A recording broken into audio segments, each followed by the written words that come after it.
on, boys and girls. Welcome to another episode of Chicken Bone Alley, brought to you by SRI Performance, Stock Car Steel, Draco Springs, and now RK Motorsports Consulting. I'm David. I'm Sterling. What's up, y'all? What it is. Wonderful day. In the neighborhood. Won't you be my neighbor? I am your neighbor, kind of. Really. It's a long way neighbor, long distance neighbor. Yeah. You live in the middle of nowhere. It's only like 15 minutes away, but it seems like it's in the middle of nowhere. It kind of is. I rode out there. A boy from work rode with me the other day out there, and he was like, "Dude, I thought I lived in the middle of nowhere." He's like, "No, you live in the middle of nowhere." Yeah, I like it. I like it because it's not too terribly far from everything. it's pretty terribly far. No, it's good. It's good. Kind of terribly far. I can be at work in like 20 minutes. I'm All good. the time. Takes me 12.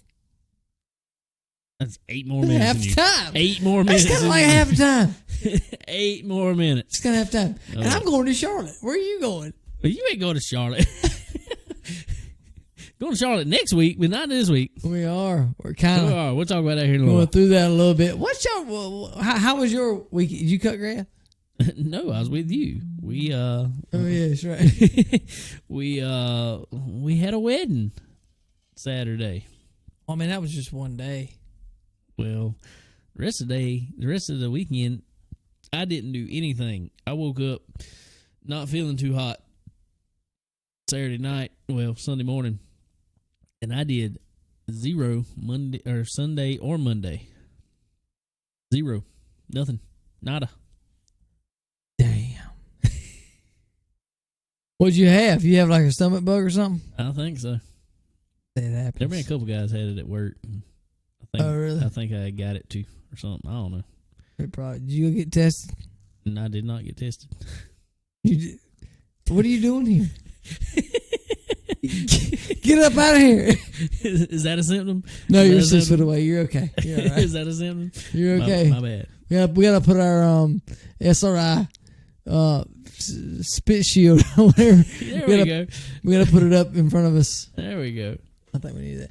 They're gonna have one of them tonight for the presidential or the vice presidential debate. You're gonna have.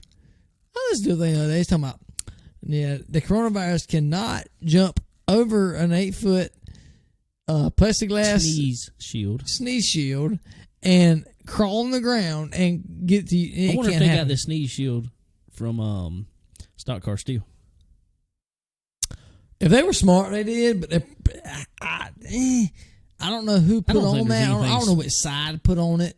But if it was not the smart side, then I would say they definitely did not get it from. No, is there a smart side? Well, they try to be. I don't know. There's definitely a lot smarter than some old folk right here. I don't think you can mix the word smart and politics together. No. But there is smart businessman. There is smart business. Say that. There is smart business. I'm gonna leave it at that. I'm gonna leave it at that. Done. I'm gonna leave it at that. What else did you do your weekend? Nothing. We went to a wedding. Oh yeah. That's it. What about your weekend? Well, I took off Friday. Oh, I went fishing. I don't even want to damn hear it because I said no. Everybody, y'all see he tries to make me feel bad because I asked him. I said, "Bo, you think you gonna go fishing on Friday?" I don't know, Bo. We're going to Ohio next week, and such and such is off, and such has got coronavirus, and such has got flu, and such has got a stomach virus. So I probably can't. I was like, okay, well, all right. Well, in my defense, I probably wouldn't have fit on the boat. Well, you would have. It's 4 people. 4. It don't say what size. It says 4 persons. There's a lot of folk on that boat. There was a couple poundages, but that's okay. Well, how about your fishing trip? It went good. It was actually cold as shit. Well, actually went really bad, to be honest with you. It was not your ideal fishing trip. It was great. It was cold as shit. It was bad. It was cold. It was windy. I looked up and it says, all right, it says it's going to be 10 to 15 mile an hour wind. I'm actually gonna not look anymore at the weather. No, I'm not even gonna. I'm gonna wake up and it's early because we leave the house at 2:30, 3 o'clock. So when I wake up, if I can't see stars, I'm going back to bed. I'm going back to bed. Well, I'm just gonna say, for y'all's fishing trip, somebody had to come around here and show people how to throw the cast net. Well, Y'all had a good trainer, I think. you gotta be all he gotta be all big and bad. he gotta try to act all hard and stuff. That's okay. He did, and it was very simple. And after he showed me, I Googled it, and it was the same way he showed me, and it was very simple. See, I was right. He was right. You fact checked me, and my facts were right. I fact checked him. I did. I really did. And it was on key. It was perfect. Very simple to throw a cast net. If anybody tells y'all, because I've been hearing for years, oh, it's so hard to throw a cast net. You can't throw a cast net. Blah, blah, blah. So I always thought I can't throw a cast net. So I never bought a cast net. So I see all these fish around, and I can't catch them because I can't throw a cast net. So I don't buy a cast net. So I buy a cast net. Well, buddy mine buys a cast net, and he comes over, and he's got these instructions, and the instructions even sound difficult. Why in the hell is it? Oh, we're gonna have a video of how easy it is to throw a cast net, and I want y'all to read these directions and compare the two. They try to give you this little thing with it that put on your belt and crap. You gotta put on your belt. You gotta hold this in your. No, ain't even that hard. It's simple. So they make it really difficult, but it's actually very easy. So anyway, we went down. David taught us how to throw a cast net. We practiced a couple times in the yard. Worked easy, great, simple, nothing to it. We get to the landing like 5 o'clock in the morning. It's dark as hell. Dark. Current coming in. Fast, really fast. Wind ain't blowing yet though. Well, there's freaking bait fish everywhere like I've never seen before. Ever seen in Cherry Grove. So we get down there and we catch, I don't even know, 5-6 dozen bait fish in no time. Worked great. Went back to the bait store. We had to get a couple more things before we left. Put the boat in the water and all that first. Bait shop opened at 6. Went back to Fish on Outfitters there. If anybody's around here need good, fresh, wonderful bait, Fish on Outfitters right there in Cherry Grove. Perfect. Anyway, so we get there, get our bait, talk with the captain that because they do some like some rental charters. Yeah, there you go. We do some charters there. Talk to the captain, and he's like, "You cannot get out of Hog Inlet right now. The sandbar is shifted and all. You can't get out of Hog Inlet." Damn. Which is Cherry Grove Inlet and all that. Yeah. So we get back, put the boat back in on the trailer. Go all the way back to Little River up under the 17 bridge there and put in. And which I hate that landing. I agree 100%. But it is not as bad on Friday. No, I bet not. It's not because there's not nowhere as crowded. Anyway, so we get all the way out there. We fish a little while. We catch a bunch of toadfish, bunch of croaker, bunch of stingray and all that good stuff. Have fun, but the wind was 30 mile an hour. Easy. It was difficult. It was very difficult, to say the least. Day. Yeah, we have a little boat out there, so we could not get to the reef. I was wanting to get out there, but we couldn't do it. That wouldn't even have been fun with the big boat, though. It'd have been tough. It would have been tough. It was rough. It was cold and windy, like I say. It was tough, but had a good time. We did. Ended up loading up from there. Went to Merle's Inlet. Water was a lot calmer there. It's a lot smaller inlet, so it's kind of controlled by the land as far as getting wind down there. But caught a few fish there. Had a good time. Stayed out there about pretty much dark. It was fun. Went to Hooters. As always, if I'm in the vicinity of Hooters, I'm gonna go to Hooters. So left me out, boys. I thought about you. But y'all didn't even get smoked wings, so I don't even feel bad. Well, they were broke. The smoke wing machine was broke. And dadgummit, why in the world? I'm pissed off. I don't understand it. Why is it that every John Brown time I go to that Hooters, there's one in Columbia that's always broke, supposedly broke in quotations, and there's one always at the beach that's broke in quotations. Why North is that? end's always better. Sir? The north end is always better. North end's always... 9 I times can out go of with 10, that. I can north go with end's that. better. I can go with that. I can go with that. Yeah. I agree. So, after that, we had a wedding on... a wedding that we DJ'd on Saturday. At the country club. Country Club of Flowtown, South Carolina. Country club. In the middle of a... It's in the middle of a neighborhood, and you would never know there's 18 holes of golf in there. I mean, it's a big-looking golf course, too. Looking at it, it is just big, wide, It's open hilly? golf course. Hilly. Hilly? We ain't got hill 1 in Florence. No, The biggest hill is a speed bump going in front of the Best Buy. that's it. That's it. And I don't... It's so weird. You can look at it on Google Maps, and it's just like, where is that even... I mean, how is that possible right there? But understand. anyway, we used for the first time our new PA. Don't ever forget to talk about Colts football after Yeah, this. we got to talk before about this, Colts. but after this. You always Go ahead. forget Colts football I games. always do, John Brown. And I don't want to. Go ahead. But we used our new PA. Oh, it was awesome. And life is so much easier now. We did not take a trailer. No, We put Didn't it in the have back to. of the truck, man. didn't have to. And guess what? The sound is essentially the same. Honestly, I mean, we might take away a little bit of low end, but it's perfect. I love it.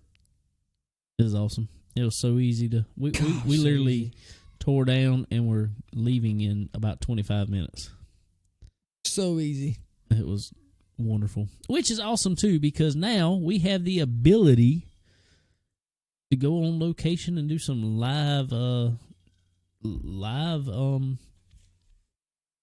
podcast somewhere if we feel the need to do that or something like that. Exactly. Well, and that's the cool thing I like about it is it's not like we're degrading our. No, it's Equipment. just as good as stuff. It's really good stuff, and It's just it's just a third smaller of and the more weight. compact. Because nowadays, you can get a lot more sound out of a lot more compact system. So it's pretty cool, really is. Also, speaking of, if anybody needs a awesome enclosed trailer, or you want to get into the DJ business yourself, hit us up because we can hook you up with the entire business pretty much. Everything you want. We Or got if you for just want sale. an awesome ass system in your shop, and I'm going to tell you, you're going to upset your neighbors because it's. Yeah, you'd upset everybody. I hope you ain't got nobody close to you You'd because upset it's the going to be neighboring loud. county with this system that we got. I promise you. If you want to have a good time and party in your yard, in your shop, or whatever else, Hit us we'll up. bring it to you. Hit us up. We can set you up with the top of the line sound system Promise you. with more bass than you will ever need. Yeah, put on a good show. So cool. What'd you do Sunday? Wash the boat? Well, I'm going to go back to Saturday morning Yeah, before that's right. Go back Saturday the morning. wedding because we always forget Cole's football game. So we got out there to Cole's football game. Like I said last week, he had a little scrimmage. Did great. 4 touchdowns, all that. Well, they kind of spread out a little bit more this week. Did great. He they handed the ball off to him from the from the touchback area, whatever you call that. It's like the 30-yard line essentially. Handed the ball off to him and run out to the left. Got out to the end all the way out to the outside of the field and took off and was gone. Run all the way down for a touchdown and Yeah. got to the end zone and spiked the ball like a fool. And That's funny. yeah, that was He made pretty a few funny. touchdowns and got quite a few flag pulls, though. Yeah, I think he had 2 touchdowns and I think 6 or 8 flags. So he did pretty well. He coming on in the flag league there. Yeah, he's Gotta doing pretty watch good. out for him. He gonna be MVP. He is, I'm telling you. Trying to find him on my roster on my On your flag football fantasy league. football fantasy league. Trying to figure out why I ain't found that yet. I got to figure that out. Oh, that'd be good. Oh, okay. Well, now, what'd you do Sunday? I washed the boat. It was filthy. Because when you try to go offshore in 30-mile-an-hour winds, there's spray like you wouldn't It's imagine. just like somebody's just throwing salt at you. Oh, yeah. It's horrible. Horrible, horrible. So when you try to do that, you try to turn backwind, I guess you say, and the wind is spraying straight in your face, and you got salt spray. It's terrible. Well, at least- Everything gets filthy. Well, at least you were prepared for it. I was. I had waterproof jacket, waterproof pants on, but Cody, my buddy that was riding up in the front, I told him, I said, Cody, go get you some waterproof pants and a jacket. Then I said, wait a minute. You can use David's jacket, so don't worry about a jacket. Just get pants. Okay. I told Daniel too, but he ain't gonna worry about it. So anyway, so Cody shows up at 2:30, Friday morning with blue jeans on. So okay, whatever. Here you So go. we get going down there. We get in the boat. Daniel asked him. He said, "Whoa, where's your waterproof pants at?" Oh, I didn't like them. They were too long. Well, he is like 4'3". He's a pretty short feller, and he's like 285 pounds, 4'3". Quit talking Joe about Cody. I'm not talking junk. I'm just saying I ain't meaning nothing bad by it. I don't want to lie and say he's 4'5". So I'm gonna say he's 4'3". I don't know what he is. He's short though, but God. his pants are too long, so he couldn't roll them up because it would flood him. Obviously, Flood him. Roll him in, roll him under. roll him under. So he decided to wear jeans, and when he got wet, he got wet. Drowned in his pants. He got wet. He was soaked for the rest of the afternoon. I bet he was cold. He was probably a little nipply. He wasn't going to admit it, though, was he? No, nah, he was good. He was a champ. So anyway, Oh, that's funny. Well, Daniel did come over to my house on Sunday. had to get the trailer. Yeah. After he helped me wash the boat. Yeah. Yeah, he come over there and got the trailer. Been sitting there a little while. Had to pump tire up on it. I figured. I told Daniel. I said, tires may or may not be flat, but I ain't gonna promise nothing. There was only one. One of them was still tight as could be. The other Really? one was flat. I ain't figured that out yet. Makes no sense. I don't know. Must be a rim bent or something. Wheel I bent. don't know. I pumped it up and it held air, so it was all right. Here we go. Have fun with it. That's absolutely freaking Blow the awesome. leaves off of it because there's a few leaves on it. Yeah, just roll with it. He said he got home. Said he turned the corner to go to the house, and the ramp gate- fell down. Boom. Really? I just put new clips on that thing too. Dang it. So he said, I'm gonna fix it. So I don't know what he did get it to the shop, but he got it to the shop, and we had some clips with the Yeah, that's what I had. The little C looking clips with the pin with the C thing. That's what I had on it. really. Yeah, there was two of them on it. Because Makes we've no only sense. put 17,000 bolts in it to try to Retro hold it. takes beating. The Yeah, little it tires, vibrates a lot. the little golf cart tires, they take a beating. It vibrates a lot. It Oh, well. vibrates. Well, cool. Well, I reckon we need to get into the show here. Yeah, well, I apologize for us rambling. He's a rambling man. David's a rambling man. What Waylon said. I got a Waylon tattoo, so I can say that. I can say it too because I want one. Well, I know where you can get one. I do too. Oh, well, cool. Well, we got a treat for y'all this week. Somebody new coming on the show that y'all probably never heard before. Well, I know you never heard before. This is his first interview. First interview ever. First year of racing ever. Yep. So Really cool. it's awesome. Well, he's a good fan of ours on the show, and he's from up north area. And Really cool guy. really cool guy, and it's absolutely awesome to have people and I'll say it later, but it's really cool to have people that want to come on and listen to the show and tell us, get some feedback from them. Well, our thing is too is we don't look for fans on here. We look for buddies. That's all we are. I mean, it's just because that's all we are. We're fans and we're buddies and we have fun and we enjoy getting on here with guys and Talking racing. talking racing. And but again, like I say, it's really cool to have a driver like him come on and want to listen each week. Enjoy what we have to say, regardless of what it is, and give us some feedback. That's what we want. So again, anybody, please send us some feedback. Send us feedback. I don't care if you don't agree with us. That'd be even more fun, actually. We like negativity. I am a negative person. I won't block you. I I'm won't do like negative some people. Nancy over here. Yeah. No, that's our Wise podcast. it's- Negative Nancy's. Yeah, that's our It's on Thursday nights, Friday mornings. One listen only. It don't replay. It's the same one. It's called bitch, bitch, bitch. That's all it is. I apologize, Lord. I apologize. Oh Jesus, it's one of those nights. I reckon.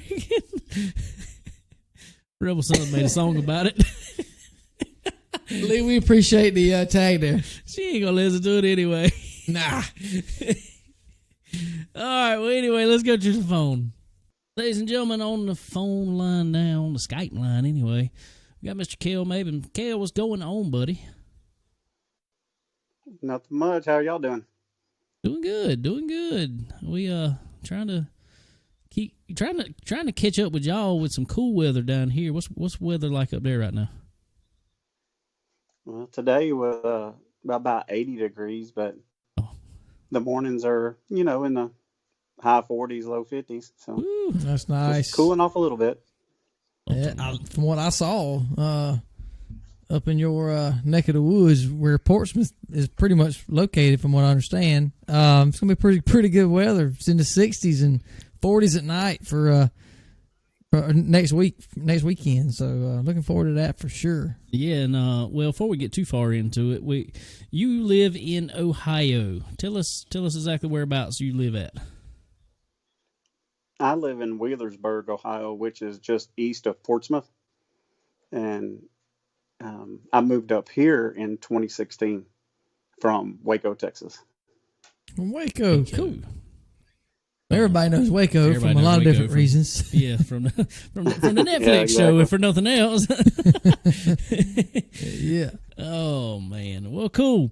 Well, we're gonna tell everybody why we got you on today. Well, first of all, before we even go into why exactly we have you on, you actually reached out to us on Facebook and stuff and told us you were a fan of our show. We didn't really know that we had fans.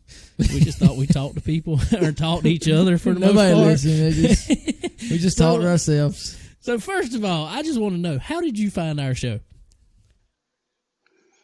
How I found it initially is y'all shared a Chris Ferguson post for him coming on, and I follow Chris Ferguson. I just follow a lot of race teams and drivers and stuff, and so I was like, let me just check out this Chicken Bone Alley, and I got on there and I liked what I was hearing, and so I just been listening to it every Thursday morning on the way to work, and just love the show.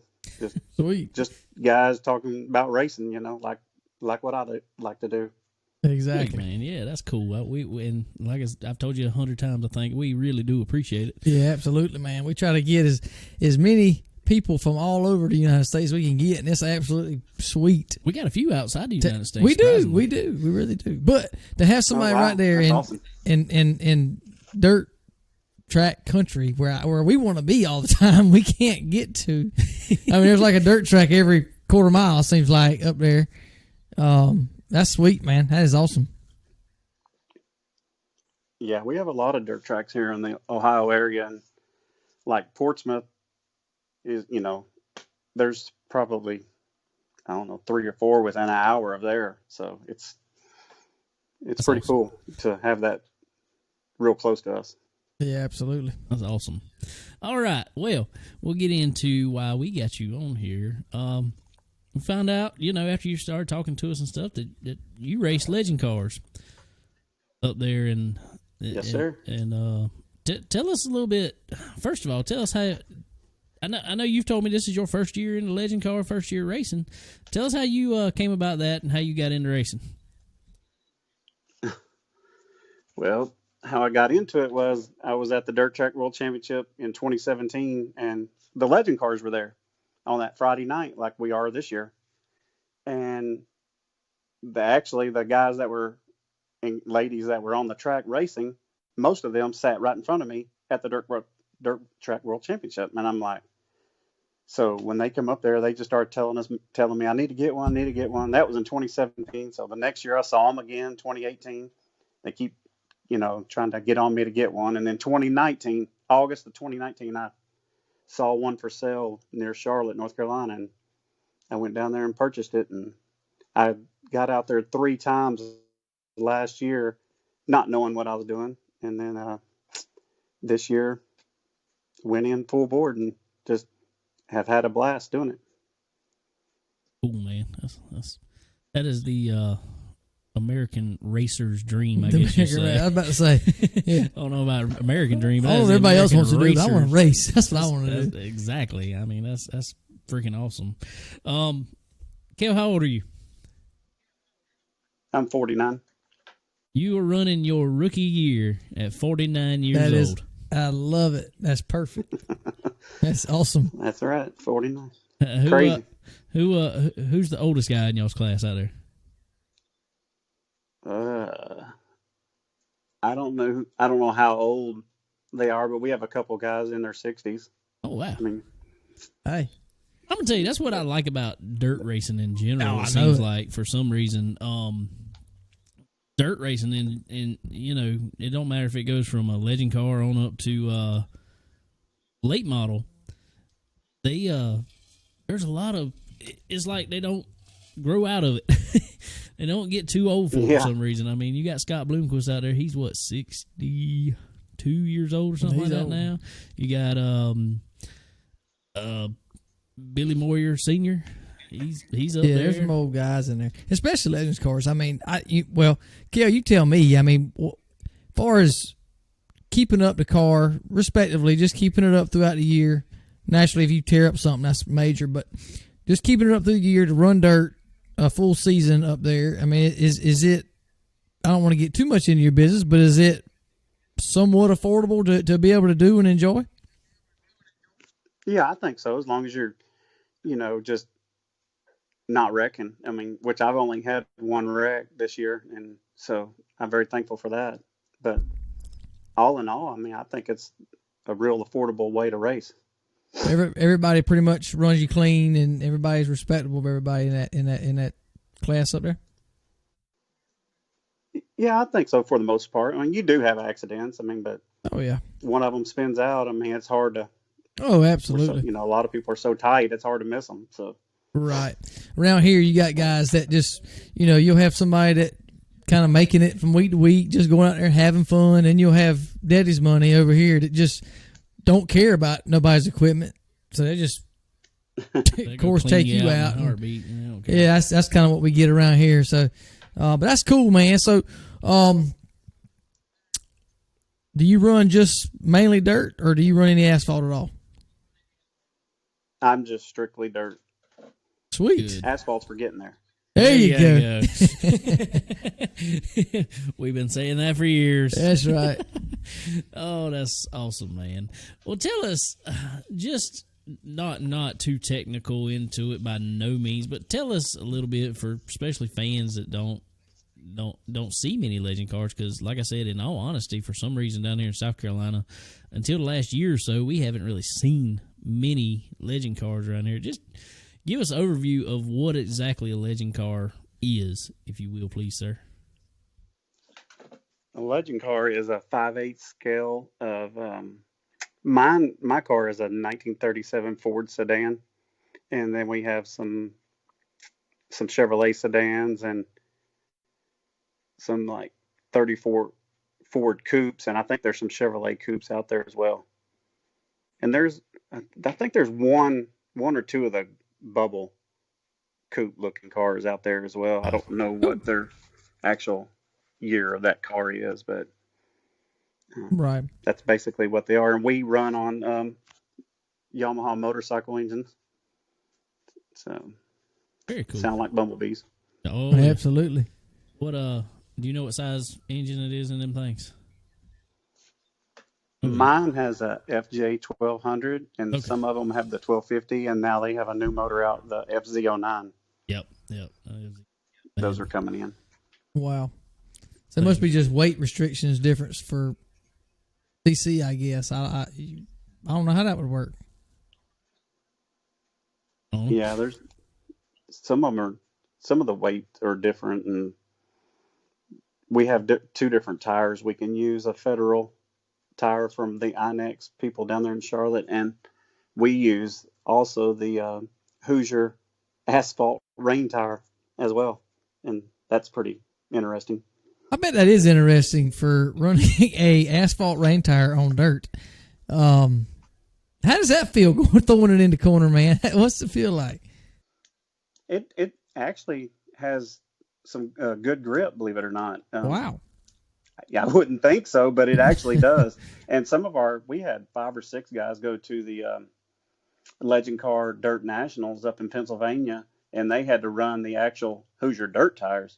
Wow. And they said that those tires had so much grip, and the rain tires, don't have as much grip as those. So it some people are on the fence of liking the rain tires because,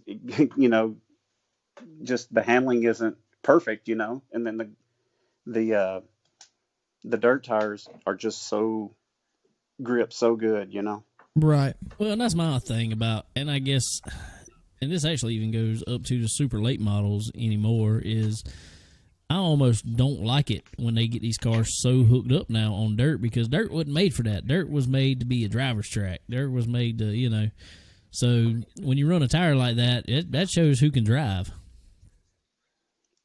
Right. Yeah, and that's what makes it so much fun in our series. Absolutely. I love it. Well, awesome, man. Well, tell us, you've been running this series for a year now, this season anyway. How you been running in it? Well, to the beginning of the year, I wasn't doing very well, and just running in the B mains and not making it to the A main, and just hit or miss here and there. Running in the heat races, they'd take the top 5, and sometimes I would finish 5th, and sometimes I would have to go to the B main and then make it through that. But then latter part of the year, probably in August, a friend of mine from the Southern Ohio Speed Shop, Josh Dietz and Ashley Tackett, they come and looked at my car and noticed that it wasn't set up right. So they helped me set it up. And after that, I've been running so much better and gained a lot in points. And I think I was running before they set it up, I was probably 14th or 15th in points, and I ended up 8th overall on the year. And so that's great. It's been really exciting getting to run towards the front now. Now I'm not running up front, but closer, Hey, little by little. Bo, it's So your it's been a first lot more year. fun. First year, 49 years old, running against those guys that's probably been doing it a while, I'm sure, on some pretty good sized tracks. That's a lot to be proud of for sure. But how about car counts? I know this year or this next week coming at the Dirt World. I always get it screwed up. Dirt Track World Championship. There we go. There you go. Track World Championship. The one here in Charlotte's very similar, and I just get it jacked up. But anyway, That's the Dirt Car World Finals. exactly, it's all jacked up. Right. So next week, car counts for that race. I know it's kind of a special race. I would assume for the Legends cars. What do you expect to see up there? Well, the Dirt Track World Championship will only allow us to bring 20 cars. So you have to qualify in, like our top 20 in points, or there's some qualifying races that you have to get in. So there will only be 20 Legend cars there. But normally, wow. at some of these tracks, we're bringing 20 to 25. Average. That's nice. That's perfect. So, I like that, and especially being that you're able to run and run heat races and run B mains and all. That's really cool. It helps set the field up a lot better than around here running asphalt stuff. Yeah, they go out there and qualify and run all 7 of them that came. Yeah, exactly. There's 7 out there. Yeah, and 4 of them is 12 years old, and that's their first week out there. So yeah, it's a race against 3 cars. That's it. Most of the time. Oh, well, we do have one kid racing with us. He's 11 years old. His name's Nicholas Bird, and he wears me out. He's so good, for 11 years old racing with all of us. He come from go-karts, so he knows how to drive. That's what I found out about. Just amazing. that's what I have found out about them young guys that come in there, especially. I watched some over at Dillon the other week, which is asphalt track. They were running legend cars. Them boys just aren't scared. They're not scared of anything. They don't know to be scared yet. Well, see, they get on. A lot of these guys run iRacing. Right. Cale, I don't know if you're familiar with iRacing or not. We talk about it a lot on podcasts, but I got iRacing. David does, but a lot of these young boys, 8 years old. Oh yeah. I mean, get on there and iRace, and guess what? When they hit the wall running wide open, guess what they do? Reset. And they right back in. So, and I'm not talking junk, but it's the truth. Most 10, 11-year-olds you see, I'm not going to say all, that you see with a Legends car at 10, 11 years old, they don't have any idea of what a dollar means. Nope. So they just go out there and give it all it's got. And, but I love to see you out here at the age you are. And if we could do it at 34 years old, I would love it. But just to be able to go out and have fun. You're not doing it to make a living. You're doing it to have a good time. And I love the fact that you can do that up there and be able to save your stuff, be able to go home in one piece at night and know you had fun, whether you run mid-pack or whatever you did. That's really cool. That's the difference down here is I don't care where you run, and you're going to get run over if you're in a race around here. So that's really cool that people run respectively up there for sure. Yeah, that's what I love about these legend cars. If somebody breaks in our series, I mean, there's going to be probably 5 to 10 guys over there helping that person to get ready to go for the next race. That's awesome. I mean, our guy that runs our series, Stephen Parton, he wrecked out at one track. I mean, he come off the track, and there was 5 or 6 of us over there just trying to see what he needed to get going and putting it back together. He goes out there and starts the tail of the feature, and he wins the thing. I mean, it's just everybody just tries to help each other. He's fighting for the championship this year. I mean, he's our series director, and he's a driver and everything. So that's cool. I mean, it don't matter. Everybody helps each other. Absolutely. Well, and we've said it before. Who it is.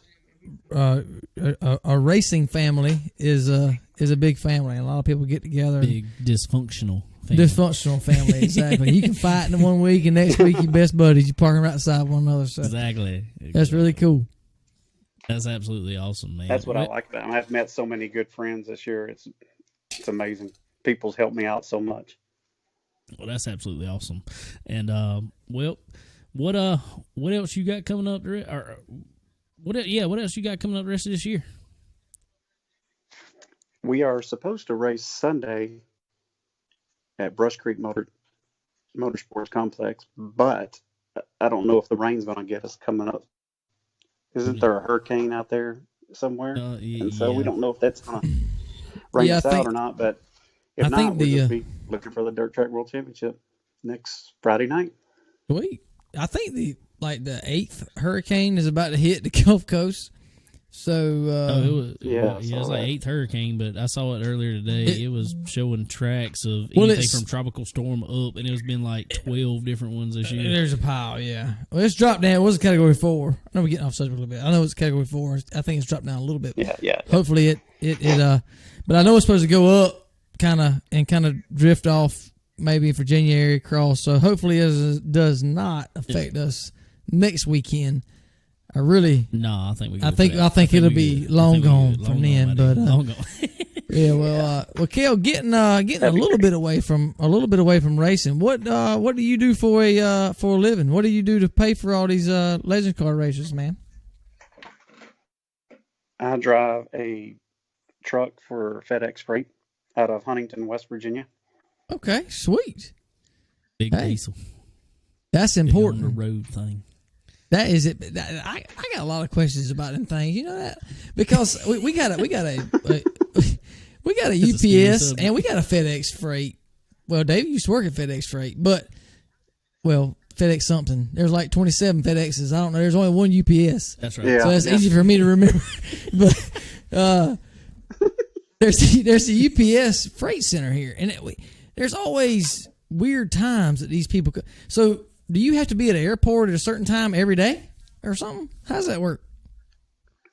No, I work on the freight side, like big pallets of stuff.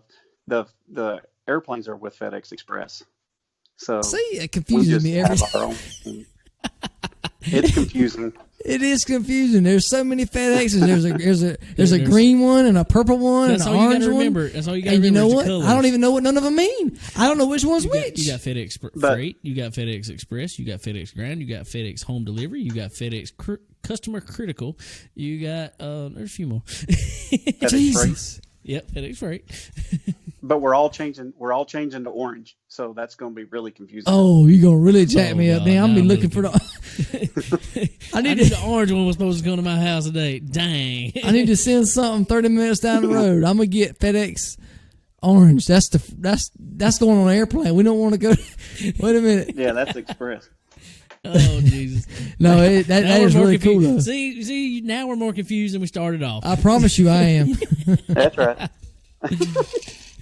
Oh, Jesus. Guess what? UPS is all Dookie Brown, so you can't go wrong with that. All doo-doo brand. That's I think they all just combined and call it Fed Up. You know. Yeah. Well, anyway, that is really cool. So, how about for fun? What do you do? I know you said you live up in the woods, and I can't wait to see that country up there. I know it's pretty. You still in the mountains in that area, or kind of what's your lay of your land around there? Not really mountains, but it's kind of hilly up here, and we have a lot of trees around us. And we like to ride ATVs and out in our woods and stuff, and go to the trails, and it's a lot of fun. Sweet. Wish we had more places to ride around here. We used to ride dirt bikes and It's four just all wheelers. flat around here. I mean, there's places to ride, but it's just all flat. Well, it's very flat, but we got places up in Chester we can go ride, but it's just so far to go. We used to have some few places that we could go that was within 30 minutes or so, but now Now they just turn them into mud holes. yeah, it's gotta have just big mud let's holes. put 80-inch tires on the truck and go creep through a mud hole. That's no fun to me. Yeah. We're gonna have to go there and ride with Cale. Yeah, we're gonna have to get up there with you, Cale. We're gonna have to try it out, man. Come on. Oh, hey, we Come coming. up here. We coming. We ready. We're gonna check it out, man. Heck yeah. Well, cool, man. Well, I know you kind of winding down the. I'll go back to racing a little bit. We know you're winding down the season for this year. What's next year looking like for you? Well, we're going to do some changes to the car. I'm going to change the body over the winter and get a wrap on it and do some other things, just replacing parts, and so I don't break anything going into next year. So just getting ready. So after the Dirt Track World Championship, I think I'm going to tear it all down and get ready for next year. Hopefully do better next year. Absolutely awesome, man. Well, I know at least whenever we see you up there at Portsmouth, I imagine that'll be Thursday or Friday, whatever day we see you there. Well, we got some stickers coming your way to put on that ride. And I don't know I got if a spot. That's awesome. And I don't know if you've been listening any lately, but Chicken Bone Alley stickers have been doing pretty good on the racetrack. They have, I will say. Oh, Derek Griffith has been I won't doing try to- well. That's for sure. Yeah, I was fixing to say Derek has he put one on his car. He was having some He's bad 3 luck out of there 4, for a buddy. few weeks, and all of a sudden he put one on his car, and now he's 3 for 4 in the last 4 races Yeah. with the second place in the one they didn't win. So He's 3 out of 4, Cal. So I'm going to tell you, we're going to put one on there for Friday I night. know the pressure's on. We're going to put about 12 of them on there. Maybe we'll get a Pressure's lot gonna of be on. luck. there we go. We just covered the whole thing. Cover the whole thing with it. No, that's really you cool. go. We do really appreciate it, man, and looking forward to seeing you guys up there, and we can help you. Hey, we'll wipe the car down. We'll help you out a little bit, whatever we can do, but hang out and get to know you guys up there some. That's gonna be fun. Looking forward to it for sure. Heck yeah. Excited for y'all to come up and meet y'all and see what we can do for Chicken Bone Alley on next Friday. Awesome deal, man. Well, we will definitely be seeing you then, and can't wait to get up there, man, and we will definitely be talking to you. Yes, sir. I appreciate you having me on. It's been pretty cool. Never done this before. Well, cool. We like to be the first for everybody. We like to be everybody's first, you know. Yeah. Hey, we're learning still, Cale. So, we try to get everybody that's learning still with us. So, next year when you done won the championship, you can come back on with us, and you'll be already too big a for veteran. Us, it'd be too big for us. That'd be, You win a local track championship, you're too big for us. No, it's absolutely cool, man. We do appreciate it for sure. Anybody that takes their time to listen to us every week, and honestly, to be able to write back and say that they, feedback. We ask for it a lot is feedback, and we've had probably 20 or 30 people just talk back to us, but every week it's pretty cool that you listen and give us at least know that we know that you're listening, and little things that David says, little tidbits at the end. You got to say this or whatever. Cale's there. He knows it, man. He's on top of it. He's on top of it. Well, also, speaking of love the show. Cool, man. We appreciate it. Also, speaking of, I know y'all's page or your page. You got a Facebook page for y'all's team and stuff. Let everybody know how to find you on there. I just made a little racing page for my legend car team. I just call it Rivertown Racing. Sweet. Because we live close to the river up here in Portsmouth, so just made it that. Just to have fun with it, Let everybody know how I'm doing. Absolutely. Off of my regular Facebook page, just it's fun. Absolutely. Definitely. Everybody go check out Rivertown Racing for sure. And y'all see that number, you're number 17, correct? Yes, sir. Number 17 legend car on that page, and y'all know that's the right one. Wait, guess what? On Friday night, we're going to have some pictures on Chicken Bone Alley page for sure. Next Friday. On Friday. It's just a Friday. You can't get wrong saying it's a Friday. It's a Friday. On a Friday. Keep looking. It's going to be a surprise, everyone. Next Friday night, there's going to be some pictures up there with us hanging out with old Cale and them guys, and we might have to find some old cold beer and hang out with him a little bit, but it's going to be fun for sure. Can't wait to do it. Is this going to be them drunk photos? It could be. You never know. We ain't got to go nowhere, because guess what? We going to the racetrack. I done heard Cale got a camper, so we ain't got to go to the Red Roof Inn. We'll sleep up under his camper if we got to. That's right. That's right. I'll be camping out there. That's sweet, awesome, man. We do appreciate it, but for sure. Yes, sir. All right. Thank you. Thank you, Cale. All right. That was really cool of Cale to come by and talk with us and hang out there for a little while. And it's cool to, I told Sterling this earlier, I said, it's cool to get these guys on here for their first interviews ever. I mean, hey, you got to start somewhere, and why not start with us? Because we feel like we're doing it for the first time every time we talk to somebody. Too, exactly. So. I mean, we're kind of fresh at this and learning, and I mean, we're nobody special by any means, and to have people want to come on and take their time, regardless of who they are, to come on with us is really cool. So. I think he did a fantastic job for his first interview ever. That's hard to do. It's really hard to do. Trust me, I'm telling everybody right now, it's hard to do that. So yeah, I think he did a fantastic job, and looking forward to seeing him and his family and all next week. And looking forward to having him back on the show soon for sure. Most definitely. And speaking of something maybe hard for some of us to do here, we got a cool announcement on the show right now. Next week, we actually will not be here at our normal location recording this podcast. We're going to be SRI. We're going to be at SRI Performance. In Mooresville, North Carolina. Racing country. That's right. Racing USA. That is right. We're going to be up there recording the podcast from SRI Performance.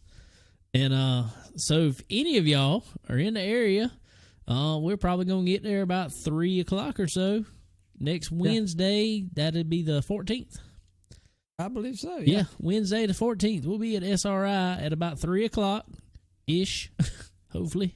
Well, we're gonna try to beat that. Yeah, we're gonna try to beat that. We but like we like to go fast. I mean, so we will be there recording next week's show from SRI Performance.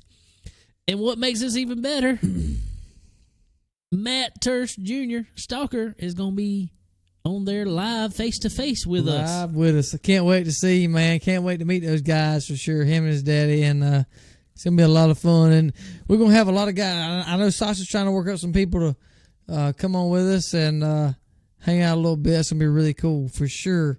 Can't wait to see that. Going to be awesome. Going to be a lot of fun. We're going to hang out, look at all the products they got. Try to get, it's a outing for us. We're going to get some pictures off from SRI and everything and check out all the awesome products that they carry in stock. For all you race car guys, hey, who knows? I might have to pick up a few things while I'm there. It could happen. I'm hoping to. I mean, I'm saving up. You got to stop. You got a card I can borrow? You got a street stock to build over there, bro. I said, you got a card I can borrow? You got a lot. Hey, I'm sure they got a payment plan you can work out up there. I'm just saying. You never know. There's a lot. But also, while we're up there, we'll be talking with it about stock car steel, for sure. All your steel needs, all your aluminum needs, all your plastic needs, everything like that will be, as always, they got it there and ready to go. All your materials that you need to build anything, not just race cars, anything. Anything you can name, man. Well, like we said last week, our good buddy Randy King headed up north for the Oktoberfest. And unfortunately, tonight, of all nights, Wednesday night, tonight is SRI night at Utica Rome Speedway. And I don't know, they got probably about, 4 foot of rain. Probably. Seemed like it. The pictures like they showed, it looked like a pond out there. Yeah. Yeah, they got a pile of rain. And I hate that for them guys and everybody up there. And want to put on a good show and bring SRI into Oktoberfest like they should. But anyway, so hopefully everything will get good, or get better as far as weather, and can still get SRI involved in any way they can throughout the week. Oh, most definitely. Randy's up there. He'll be Randy Keen's up there, and he'll be pushing out anything that he can and helping those guys with all their Draco spring needs from SRI. And so if y'all have any Draco spring needs for your ride, for cars, trucks, whatever, they got you hooked up, ready to go. Go check them out on the website, sriperformance.com. Also, like we said before, stockcarsteel.com. Check out anything that you're going to need for your race car. And don't forget, like I said, we will be up there October 14th. Next week, right about 3 o'clock, we will be at SRI Performance. So if y'all are in the Charlotte, Concord, Mooresville area, that big old area up there, that large area, come by and see us. We'll be there about 3 o'clock. And come hang out with us and talk with Matt Turst Jr. Get him on the show. Stalker. Looking forward to that. And before we get off of that subject, when we leave there, we're heading to Hooters, of course. I'm not gonna leave that out. Hashtag we work for wings. And we work for wings, smoke wings, actually. So if anybody knows anybody with Hooters, if anybody knows who owns Hooters in Mooresville, I don't care what Hooters, but any of them, but Mooresville, because we'll be there. We'll be there, and then we're going to be in Charlottesville, West Virginia, right? Charleston, West Virginia. Sorry, somewhere. It's Charleston, West Virginia. Yeah, it's right south of Charleston. In that area. Then we're going to be in Johnson City, Tennessee. Hooters coming back. Yeah, that'd be coming back. So just anybody that knows anybody in that area, that's where we're going. We work for wings. We appreciate it. Thank y'all. But when we leave there, we leave Hooters, whatever time that may be. On Wednesday. On Wednesday, we're heading to Millbridge that night. We're going to see the outlaw carts and whatever. I don't even know what all they got. I don't know what they got. They got racing going on is what they got. Exactly. We're going to have literally 4 days, full of racing. We're gonna Thursday night, we'll get up there. Wednesday night, we're going to Wednesday night, Millbridge. get Millbridge. Thursday, headed straight up. We getting up Thursday morning. We staying in Statesville. Wednesday night, headed straight to Portsmouth, Ohio. Yep. Gonna Probably check get out. up with. I hope we get up with Cale then, find out what's going on. We meet up with Cale. We'll hit the track Friday. We're going. I'm looking forward to Friday morning, bro. Looking forward to Friday morning. Yeah. You never know. Yeah, we're gonna make some stuff happen. Anyway, get up with Cale, go eat some breakfast, like you said, and go ride some UTVs or some 4-wheelers or whatever else. And Bicycles, I don't care. we don't care. Head to the track, and it's gonna be it's gonna be fun. I'm looking forward to it for sure. I'm gonna need another week off just to recover, I think. I concur. Yeah. Anyway, like we just said, I know we got off a little tangent there. All your race car needs, SRI way off. performance, way off. They are your one-stop shop for all things racing. Absolutely right. Well, cool. What else do we have going on racing? I mean, there's tons of stuff. Oh man, we could talk forever this week, but being that we kind of brought everything back last week to the asphalt side of it, one thing I would like to say about our co-part, Mr. Derek Griffith. You know, that guy. That guy. DG12. Old Derek Griffith. He is the man, dude. I'm just saying, he is gone 3 out of 4. 3 for 4 3 out of 4 since he's put this decal on his car. I'm sorry, Derek, but I just that can't be a coincidence. It's no longer a coincidence. It's no longer a coincidence. And the one that he didn't win, he finished second by a quarter of an inch. A quarter of an inch. Pretty sure. Literally. I mean, daggum. Daggum. Nah, that's awesome, man. Hey, he got him another win over at Lee USA Speedway. That is awesome. He's doing good. He's really figured out. It's really weird because ever since they tore the car up, yep, at I thought they figured Oxford a lot about at the 250. Ever since then, they kind of rebuilt it and has come back better than it was all year. Exactly. I think I really do think it takes that sometimes. Yeah. It really does, and I'm glad for them guys. They work really hard for sure. So, good to see that, and good to see another win, man. Most definitely. Well,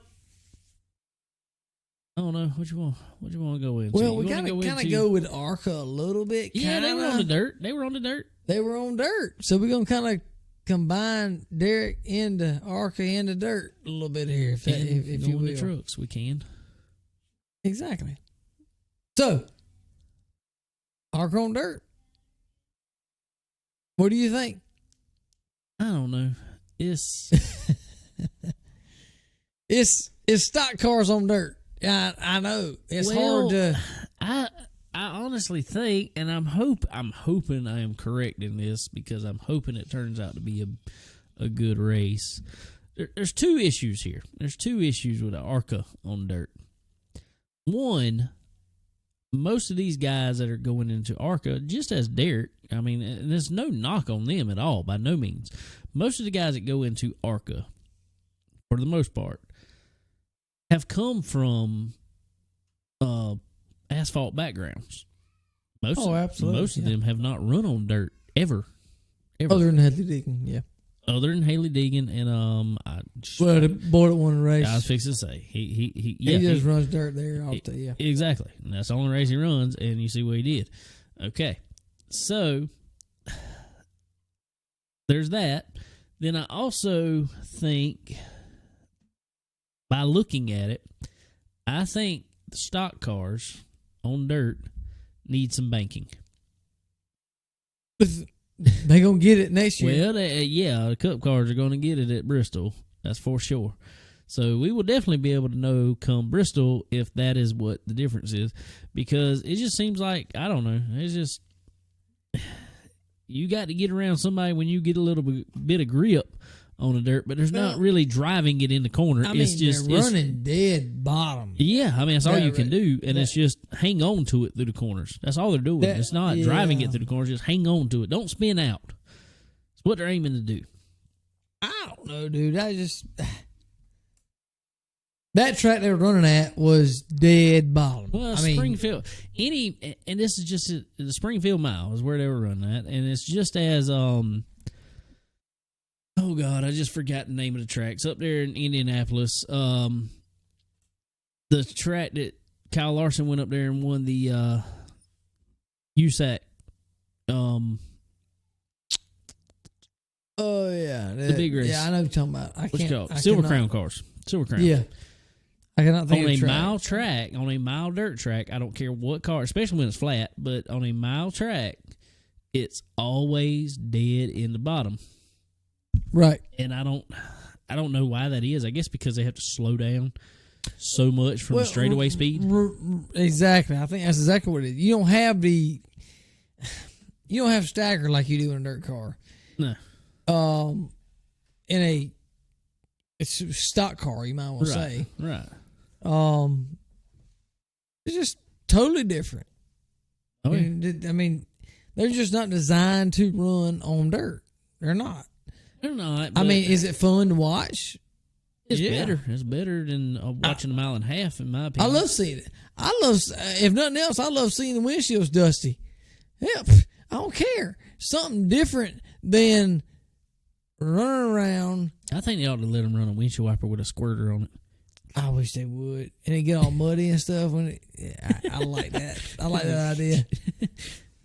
Something to keep them seeing. Well, you remember one of the first times they run the trucks at Eldora, the track was really, really heavy and wet when they first started. And there was like so many people that had to come off in that first little segment because they literally couldn't see. Yeah, the mud. Yeah. I think they'll let them too.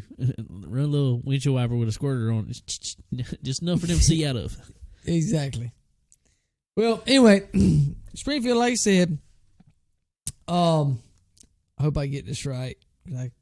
It's hard to pronounce his name, but Ryan Unzicker. Ryan Unzicker dominated, and he led all but one lap. Yeah, he's a dirt racer, dude. So I mean, it's kind of hard to compete with that. But Haley Deegan ran a dominant second, I will say. But she's come from trucks, man. She's come from them dirt trucks and what do you call them? The off-road stuff. Not stadium trucks, but yeah, the off-road trucks, whatever. On the West Coast. So she's used to that. And she's done well. She has done well on dirt with that. So, and I've seen her at Millbridge. She might be there next Wednesday night. Yeah, she's gotten a little heavier into that. She enjoys it. So that'd be really cool to see her over there and get a little interview from her. But old Grant Enfinger, I hear 1 hour ago. Well, speaking on one second. Speaking on Haley, real fast, she put up an announcement yesterday. Yeah, I think today. Today. Yeah. She will be running a truck at Kansas or Kentucky? Kansas. Yeah. So we're gonna get to see what she can do when she moves up to the bigger boys, I guess you'll say. We'll see what happens there. I think she'll do okay. Again, like I said before, I think Haley is more of a, honestly, and you say what you want, but I think Haley is more of a driver. I think Haley is more of a wheel woman, whatever you want to say. I think she needs to be on dirt. I do. I love to see her in a outlaw kart or a Midget.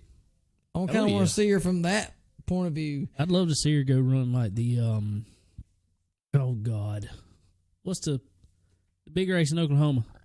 Midget race. Chili Bowl. Yes, sir. I'd love to see her go run it. Absolutely. We'll see what happens. But like I said before, it's just been announced an hour ago. Grant Enfinger is going to be coming back to the ARCA series. I'm assuming next week. I don't know. It don't say. It just says he's coming back. I don't know. I might know. Who knows? It don't say. Well, you know. Well, Where are they going next week?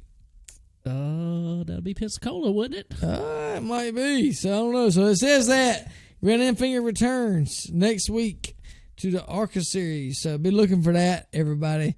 ARCA's always a good tour. Derek Griffith's going to be running Pensacola next week. Everybody go definitely check that out. Well, let's look at this real fast because I just pulled it up. It just come out. It says Grant Enfinger to drive for Chad Bryant Racing at Five Flags Speedway. What? So guess what that's going to be? Yeah, Pensacola, Five Flags. I love it. You know what that means? Derek's got a teammate. He got a teammate. Derek will have Grant Enfinger as a teammate. Ain't nothing wrong with that. We might have to hit Derek up and say, hey, give us a call. Let's talk. We definitely have to talk with him. That's awesome. That's cool to see. Cool to see somebody that's moved up in that Derek is going to get somebody that's, you know, a little more experienced in the stock car side, I guess you say, from Grant. That's going to be, you know, he runs trucks already, truck winner. It's cool that Derek's going to get some knowledge from him and beat ideas off of him and stuff like that. Yeah, oh yeah, absolutely. But I mean, Derek, in my opinion, he is dominating short tracks. Oh, he is. I mean, he definitely is in his late model. For sure.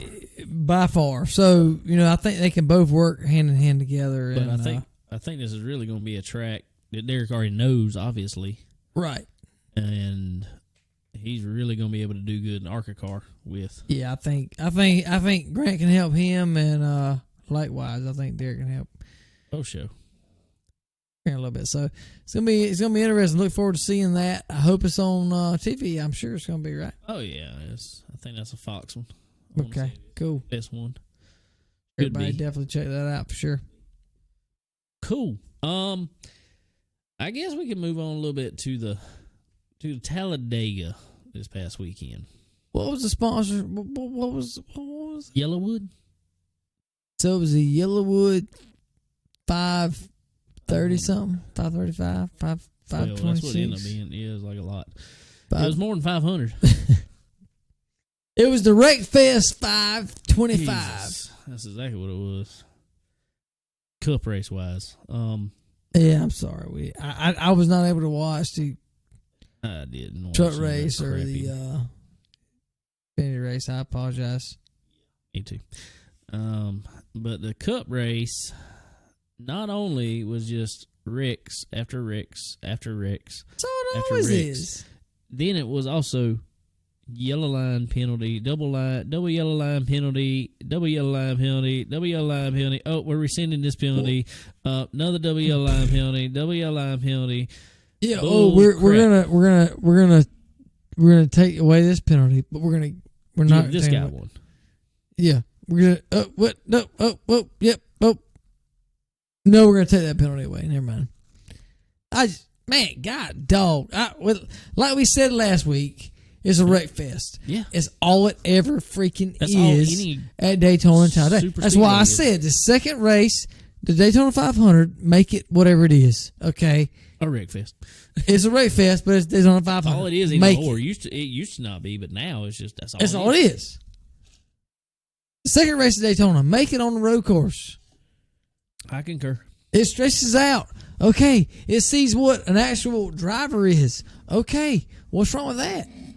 Sorry. Well, I'm gonna tell you, and okay, when they did it at earlier in the race, they black flagged Joey Logano because he forced Matt DiBenedetto under the yellow line. Well, my thing was about that penalty is I don't understand the penalty. The penalty is typically I can't remember if it's stop and go or drive through, regardless you're going through the pits. 1 and 2. All right. Well, it was with 3 to go in the stage. Pits were still open. They told him he wasn't going to get any points for that stage.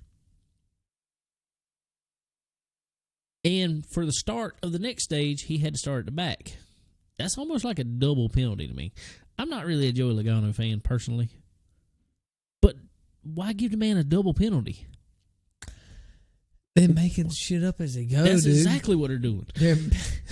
Because how many times did they change it? How many? In my opinion, when he come around, Denny Hamlin was 14 car lengths below the. We'll get to that. Okay. We'll get to that. Okay. All right. I We'll get to apologize. that part.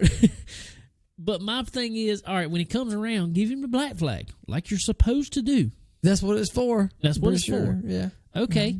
If it were me, I'll be like, all right, I'm falling out. I'm going into pits.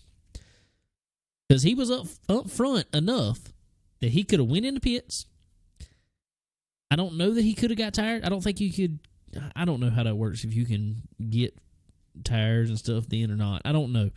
But if he could have, all right, my strategy at that point is going to be, I'm going to take tires. Well, when this caution comes out, I'm not getting any points, but I'm not coming back in.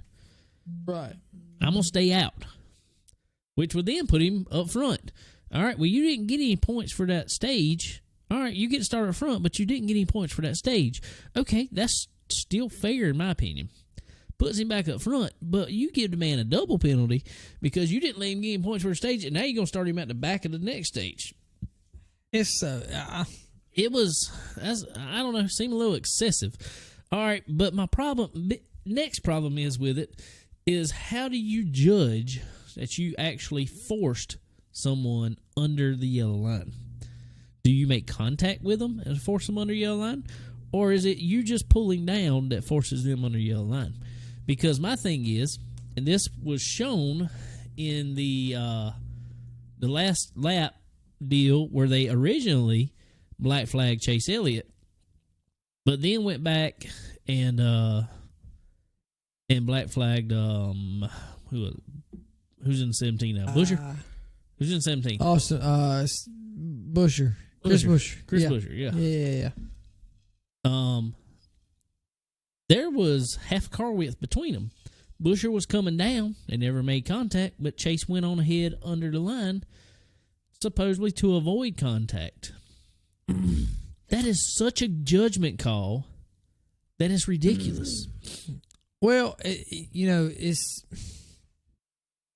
so bad anymore at Talladega. And I don't know how in Daytona, but coming out of 4, I don't know how DiBenedetto and William Byron did not. I don't know how to. I don't know how they didn't kill everything. The whole field. William Byron didn't just destroy everybody when he hit that apron and come back up. But that goes to show me that you can touch.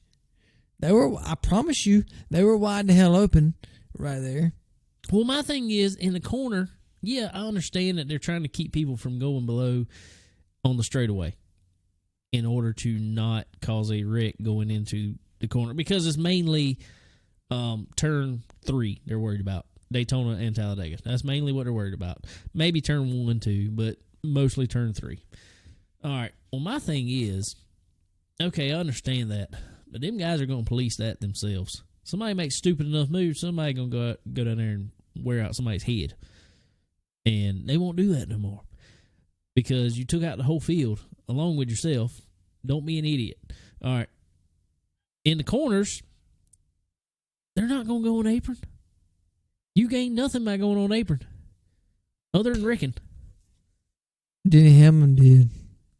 Well, on exit of 4. On exit of 4, he did. Denny Hamlin did.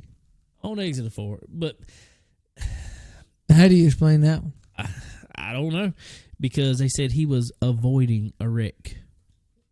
But my problem is, okay, if you went under the line to avoid a wreck, that's fine. That's fine. That's fine. Okay. But All right. you can't advance your position. Dude. Okay. My opinion.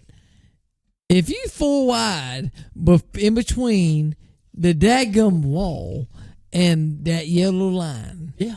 If you're full wide in between there, and I'm in my Prius, and I go under that yellow line, guess what I'm doing? I'm avoiding the damn wreck because they ain't doing nothing but wrecking in between that area. I agree. So how do you say this winner, in quotation, passed these boys coming off of 4? Yeah. Under the yellow line. And just stayed under there. He stayed under there forever. He was like, I'm just going to stay down here and avoid it. And now I'll come back up and win the race. Exactly. How is that fair? It's not. It's not. But that's why I also say, get rid of the rule. Get rid of the rule. Do away with it. I can't stand the rule. Because guess what? It causes more shit. Today, we're talking about a rule. We're talking about a rule that Matt DiBenedetto should have finished second, other than finishing 21st. Busher should have been still in his position, in my opinion, because Chase shouldn't have had to have a penalty rescinded, because even in my thinking is, yeah, they say he was forced, but my thing is they didn't touch. No, they didn't. So there's too much judgment on it. Get rid of the rule. Let the guys police it themselves, because, hey, if we're talking about it, if you take this rule out of it, just take the rule out of it. Just don't worry about the double line rule. You know what we're going to be talking about today is, did you see that coming out of 4? Did you see that 4 or 5 wide finish? 4 or 5 wide. Coming to the finish line. They were coming line. out of 4. Yep. Denny was almost in the grass trying to get around everybody. That was an awesome finish to a race. That's what we're going to be talking about. Yep. That's it.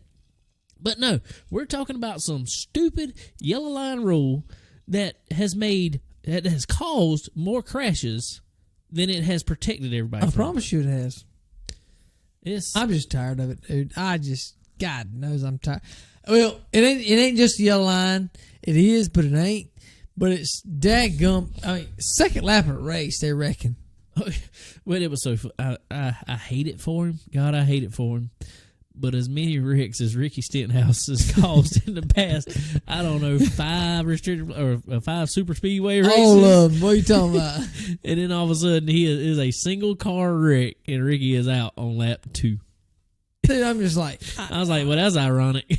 It's all the time. It's not interesting to anybody. I mean, people say what they want. There's a few people that's going to say, I love restricted plate racing. Well, I love it. They're not in what I call race fans. They're wreck fans. They're wreck fans. Yeah, they're not race fans. It's not interesting. Now, if a wreck happens while people are getting at it and racing, that's part of it. Beating and banging. That's why I say a road course. Okay, you go into the road this weekend. You beating and banging for the lead. You beating and banging for 10th. Whatever. It's still exciting. That's more exciting to me than trying to block 20 mile an hour slower than the guy behind you. I'm gonna tell you, it's not. That's not fun. Speaking of blocking, though, I'm gonna tell you, Matt Benedetto may have actually, seemingly finished second, but he was putting up some blocks there that last lap. That boy wanted to win a race, but I can't blame him. That fool blocked 5 different cars in 5 different lanes. I can't blame him. I can't either. And that's my thing, is why make the guys more worried about a yellow line rule than they're worried about winning a race? Matt DiBenedetto was not thinking nothing about that yellow line rule when he come down to block William Byron. My thing about it is this whole package is nothing but blocking. Well, that's what you got to do with it. That's what it is. Yeah. So when somebody's running top, right? Somebody goes to the bottom to block them. What's the person behind them going to do? They going to go below the yellow line. Fix to say they're going somewhere. So, what's the difference? I don't know. But that's just like the... I'm just tired of it, dude. That's also like in the Xfinity Series, the locking bumpers rule. That's the biggest load of bull crap I've ever seen. I don't know if they had any penalties for that this past week. I didn't even see. But that is the biggest load of bull crap because my problem is a man behind me coming up to my bumper, he can push, and there's nothing I can do. No. But yet I get penalized. If you locked up, you can't do anything about it. No. I can't move over because I'm going to get spun out. I've literally got to stay right in front of him. Yeah. That's all I can do. Yeah. But yet you're going to get a penalty for it because that man. So what that's telling me is I don't think this would ever happen by no means, but let's just put it out there like this because these guys, they would never do that. But if somebody wanted to be really spiteful, all right, AJ Allmendinger was in this race. AJ Allmendinger isn't running for points. He could have got up there behind, let's say, Austin Cindric, Chase Briscoe, any of them, if he wanted to. If, God, I just lost his name. Going to Ganassi next year. Ross Chastain, yep. All right, say Ross was running third on a couple laps to go. AJ's running second behind Chase Briscoe, per se. All right, well, Chase is doing awesome in the points. He's winning a lot. All right, if AJ wanted to, I'm going to lock bumpers with him, get him a penalty. Ross wins the race. I don't think nobody is that spiteful out there. Well, dude, but it can easily happen and not be intentional. Those crew chiefs are playing the game. Oh, yeah. And they're playing every bit of the game. So, are they not taking it into consideration? Of course they are. Oh, yeah. They're going to tell them push. I promise you. So, and how much pushing is too much pushing? I'm just tired of it, dude. That's bull crap. You go to, okay, go right back to Bristol. Yeah. You can push. You can push. You can pass on the apron if you want to. I don't think you can go up under what you can go into pit lane if you want to. If you can pass them, guess what? Pass them. Do it. I mean, it's just like racing in New Hampshire. Look where they run on that track. Yeah. They allow to be down almost in the grass passing somebody. That's what I like about it, dude. Just go. Just do it. If the drivers are dumb enough to go in the grass to pass somebody and take the repercussions for it, go for it. That's what I say. Go for it. That's what I say. I don't know. But anyway, it is what it is. Denny Hamlin won again. Whatever. He looked into it. Yeah, he led some had a bad day. I'm going to tell you who had a bad day, and they pretty much have to go. They don't have to go win, but they pretty much have to go win. Is Kyle Busch. Kyle Busch. KB, I think, is going to be out of it after this week. KFB going to be gone. I can't believe it. He got to go win the Roval, man. That's not going to happen. It could happen. It could, but he don't run too good there. He likes to push the car too hard. He don't like to save it there. We heard that firsthand. Yeah. We listened to him on the radio there year before last. It was a fuel mileage shit, though. Well, it was fuel mileage, but he was telling him at the first run, all right, I need you to back this run up some. Back it up. Don't burn stuff up. Back it up. And he just wide open the whole time. They got towards the end of it, and he's like, you're going to have to come in. You got to coast, essentially. Yeah. So, but Kyle's going to have to pull a rabbit out the hat to make anything happen. Yeah, he is. And I think it's really cool, though, that Chase Elliott and Alex Bowman, they both run really well there. And I think they got a good chance to make it into the final 8. That's really cool. Because they need to. Because Hendrick has had a rough past couple of years getting anybody into the final couple rounds there. Final 4 for sure. Yeah. Clint Boyer ain't looking too good. No, Eric Almirola, which I did not. Yeah, he's doubt that. But let me tell you something about Clint Boyer. Let me go back to Clint Boyer. Let me talk about this a minute. I don't understand Clint Boyer. No, I don't think whatsoever. I like Clint Boyer, but I don't understand him. everybody that you are racing in points is having a horrible day. Yeah. Horrible. Yeah. They have wrecked everything, and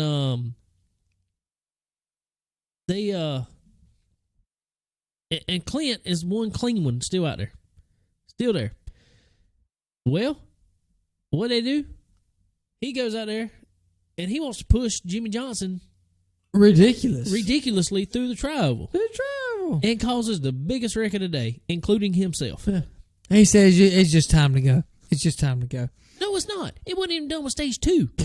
You don't He have knows time to go that. until 10 to go at that track. You don't. I don't care if it's the last lap. You don't push somebody through the trial No, like you don't that. do that. I know that. I run Talladega on iRacing, Bo, and I know that. Do you know how many points he would have made up? He would have put him inside. He would have been in top 8. Yeah, if he just stayed there. that's all he had to do. Just ride there for a couple more laps. Jimmy Johnson had something on his nose. He had to get out the draft. You cannot push somebody. I don't care pushing or accepting the push. I don't care. You can, even if you put on iRacing. Now I know it's not the same. But even pushing on iRacing like that, it gives it. I guess you just have to do it to understand it. But it really upsets the car. Oh yeah, big time. You cannot control it. And he said it might have been the setup of the car or whatever. He talking about the whole back of Jimmy's car went down. Yeah, I imagine so when you hit him at 10 mile an hour faster than he was running. You cannot control that. And then the bad part is, my problem with it is all right, he hit him before he went in the tri-oval. Jimmy got all kind of squirrely. He somewhat straightened it up. Well, what's Clint do? Boom, boom, right back in the back of him again. Yeah. Like, you wasn't smart enough to back off. I understand people's pushing you, but you back off a little bit, you're going to stay off the man's bumper. I mean, come on, dude. Really? He knows that, dude. He's just so impatient. He's impatient. I like Clint a lot, and I like, I like all he's doing, but, man, you got to just chill out a little bit. Talladega and Daytona, that's what I've said, and I've continued to say this, and I'll keep on saying it. It's a wreck fest. I think they need to make it a 100-lap race. I think they need to cut it back from 188 laps, cut it to a 100-lap race. And it's going to be 89 laps of wrecking. Probably, but it's 180 laps of wrecking now. 30-something, 40 laps under caution. Yeah. At Talladega. 40 laps. Set a record for the most cautions at Talladega. That's terrible. That was awful. It was awful. And when they're not wrecking, they're stretched out on the top, just riding. Well, my thing is these guys like to profess to be the best drivers in the world. You can't run around each other at a track that's so wide, that's 5 wide, and not run over each other. Well, my opinion, and Dale Jr. might hate me for this, but my opinion, at this point in time, a restrictor plate, if you will, a restrictor plate driver is the worst driver in NASCAR at this point. Yeah. Because you don't look at, even Dale Jr.'s even said it. If you think blocking is driving, yeah, exactly. You've even said it. Dale Jr.'s even said it. Joe Logano is one of the best restrictor plate drivers there is. That's because he blocks like on. Denny Hamlin's one of the best restrictor plate drivers there is. Bad thing is I don't because think they block. Bad thing is I don't think it's driver. I think it's spotter. It is. That's who's. Look who's joining the spotter. Somebody's holding the wheel, but the spotter's telling them all what to do. It's not interesting. It's not fun. No. I don't enjoy that. That is not good TV. Whatever they want to call it. Bull it's crap. Not. Total bull. I mean, even I'll go back to when they tandem raced, whatever that setup was, or Lord knows. Like almost they're getting back to it. But if they would get back to that, that would be more. That's more entertaining than this. Well, the problem is the two coming up on them now can't slow down. They just keep driving through. It's just that. They just drive through whoever's there. Just like, and I won't say it was Alex Bowman because Alex Bowman looked like he tried to slow down. I can't remember who was behind him. That wreck on the backstretch with Eric Almirola. Eric left a big old gap up top. Well, they try to go in the gap. Eric returns back up the track. Well, it looked like Bowman slowed down, but the train of cars behind him ain't checked up one bit. It's so hard to run that.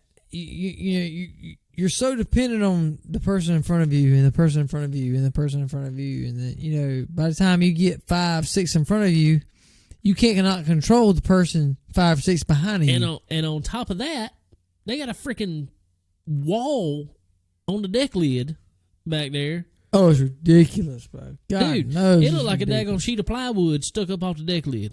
It's ridiculous. That spoiler is It's ridiculous. bad when half the spoilers got to be plexiglass so you can see through it. That's sad. Yes, I don't know. It's not our cup of tea. I'm just tired of that. They need to get rid of that. I'd rather every race be a road course I just don't than run that. I just don't understand how we went from in the mid '90s. Now I understand And I the race used to cars are love- totally different. I used to did love too. Daytona Time I did Talladega, too. dude. But I understand the race cars are totally different. We went from in the late '90s, cars wouldn't run no faster there. They ran a little bitty spoiler on them. They didn't have this splitter on the front. They didn't have none of that bull crap. I promise you they were not a quarter inch off the ground. No, and I'm gonna tell you, in my opinion, they didn't wreck any worse.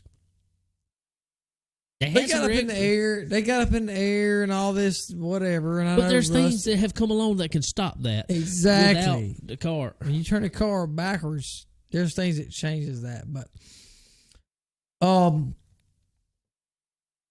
I've said it and I'll say it again and I'll keep on saying it. You put a narrower tire on them. You give them some ground clearance. You let some air up under that car. They're not going to go in the corner at 250 mile an hour. I don't know. I would have said that, and I agree with you that they don't want to, but I don't think they're smart enough not to anymore. Let them do it. I know, because they'll go in there and wipe them all out. It will not last long. I promise you. It'll automatically make the race shorter. I promise you it will not last long. Oh, anyway, that's why I'm so glad this and these cup drivers are talking teetotal junk about it, and I don't understand why. They're saying, "Oh, this is gonna put on a horrible show at Bristol when you put dirt on it." You've never run it, you don't know. But they don't like change. They don't want. That's out of their comfort zones. All it is. That's all it is. All it is, out of their comfort zone. They don't want. Yeah. Let's see. I don't know how well a dirt driver he is. He might not be any good at all. But just today, Daniel Suarez signed with Justin Marks' new team. Yep.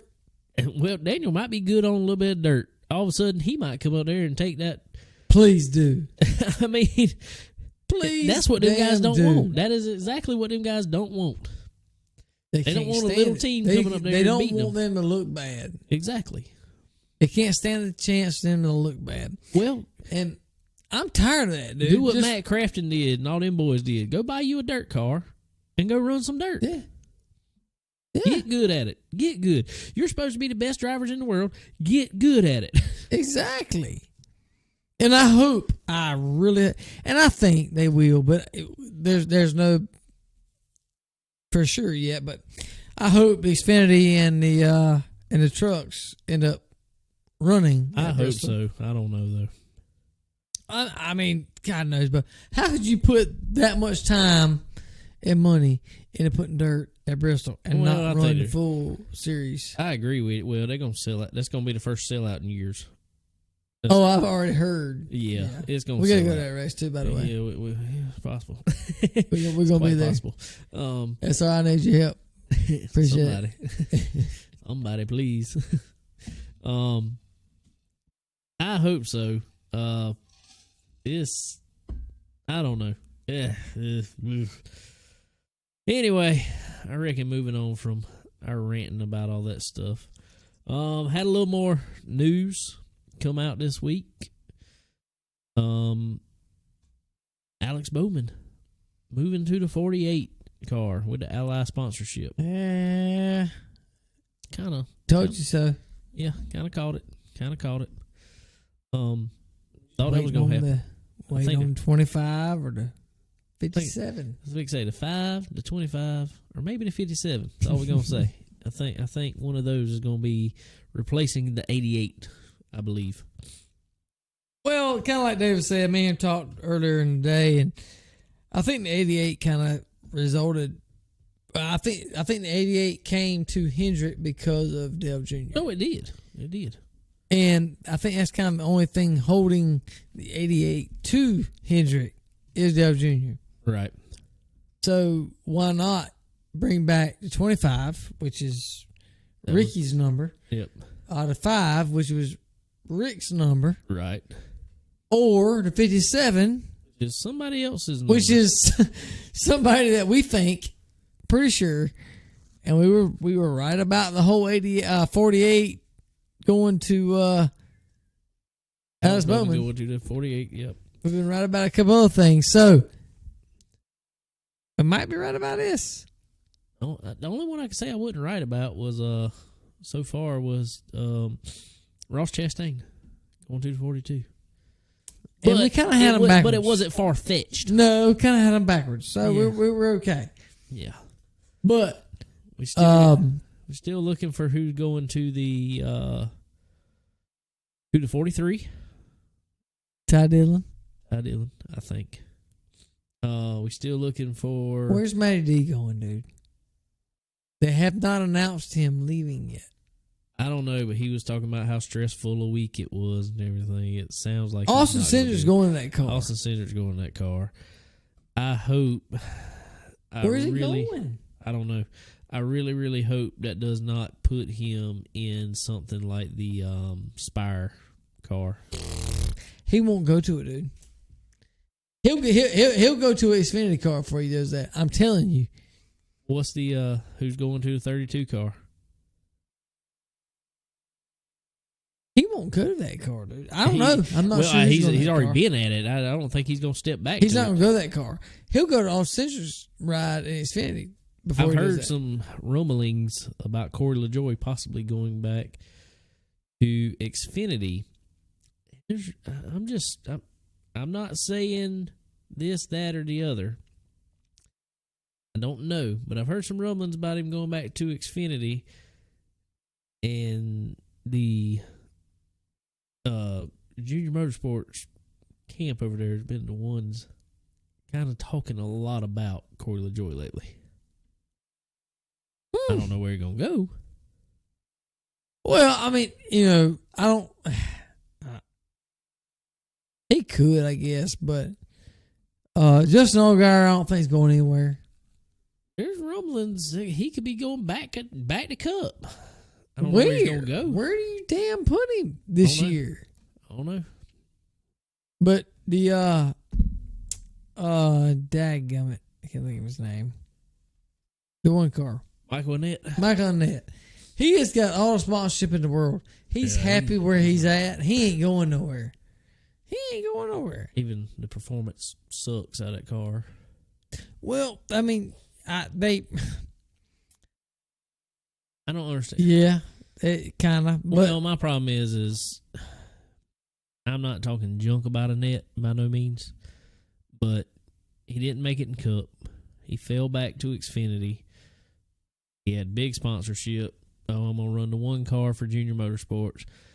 All right, well, Justin Allgaier's won races. Noah Gregson's won races.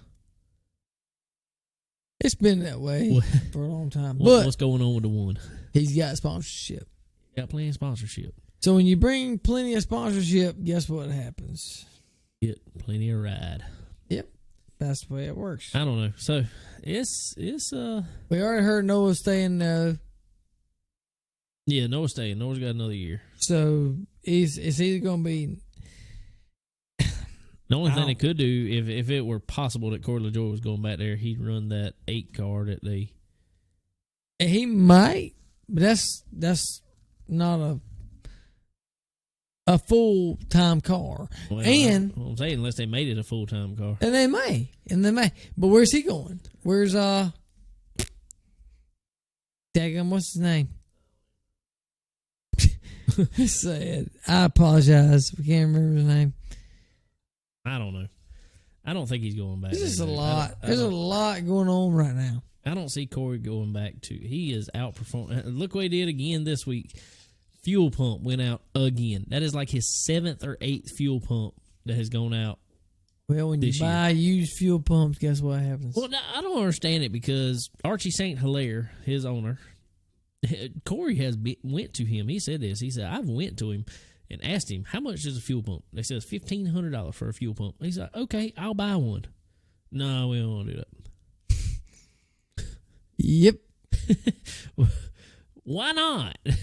When you buy race old fuel pumps, guess what happens to your fuel pumps? Man, that's exactly what they're doing. They're buying used ones off of Stuart Haas, and I don't know. Another thing that's come up this week, I think that's all the silly season stuff, ain't it? So, we are talking about now as far as yeah. Another thing come up this week that I've wondered why they haven't done for decades is Hendrick and Childers are going together on the motor package for Chevrolet. There's going to be one motor for Chevrolet now. It's already one motor for Ford. It's already one motor for Toyota. Finally, they're doing it. I thought they were going to do that years ago when it was Earnhardt Ganassi, but that didn't catch on. Well, that's kind of the problem I think that Chevrolet had for a long time, and Ford did for a while, kind of, but they kind of got rid of it quickly. Well, when you had the Roush and the Yates separate, that was major. Yeah, and they kind of got rid of that quickly. But RCR and Hendrick were, I know they were Chevrolet, but they were neck and neck for a long time. Long time. Especially when Earnhardt and Gordon were in there and all that. So it was hard for them to work together. I think it's still going to be a little tough for someone. I think it will too. I really do. But will it help? Will it help their engine program? Oh my God. Chevrolet to have one engine program? Finally. Woo! That's going to be major. And I think this is probably coming along at the time that I don't know that NASCAR told them they had to do it, but I'm betting with this new car coming in, they kind of want to say, all right, this is Toyota, this is the Ford, this is the Chevrolet. Here's your motor, here's your motor, here's your motor. I got a feeling that had something to do with it, but I think for the overall thing, I think it's gonna be a plus for them. For Chevrolet, it's gonna be a plus. Yeah, by all means. For NASCAR in general, I don't like it. I don't, because I like seeing the different teams do their own different things or whatever. But it's not the case anymore. It'll never be, really. No, I don't think it will. It's long gone. But I think that's about it for the NASCAR. Yeah. Our boy, change over to some dirt a little bit. I know we talked about dirt early. How about our boy, Chris Ferguson? Yeah, we had a little time up at Cherokee this past week. Yeah, we had a little Cherokee going on. Hey, and I wish we could have. I wish we could have went. Dadgummit, we didn't get to go, but he was running Cherokee. I think he has set fast time about the past 5 tracks he's been at.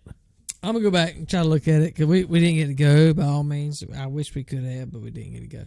But he was fastest overall in his qualifying group, Cherokee.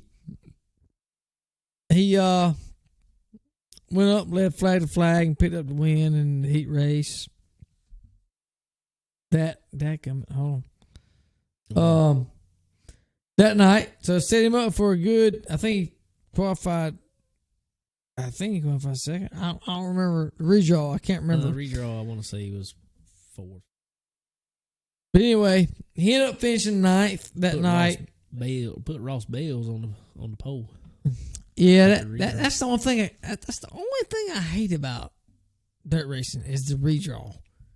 It's so hard to gain that position back. Well, I think they should do the redraw like they did at Eldora the last night. If you're gonna do a redraw, do it in the heat race. Well, if that can be fair, that can be fair. Yeah, do it for the heat race, but however you finish in the heat races is how you start. I think because at that point, it's too much at that point.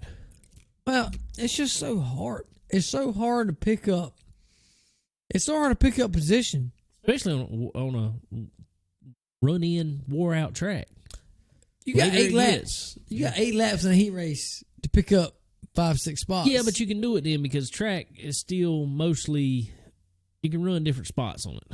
You can, but it's somewhat. Still, it's hard to pick up. It's hard to pick up. When you're running against all the best guys in the world, I mean it's tough regardless.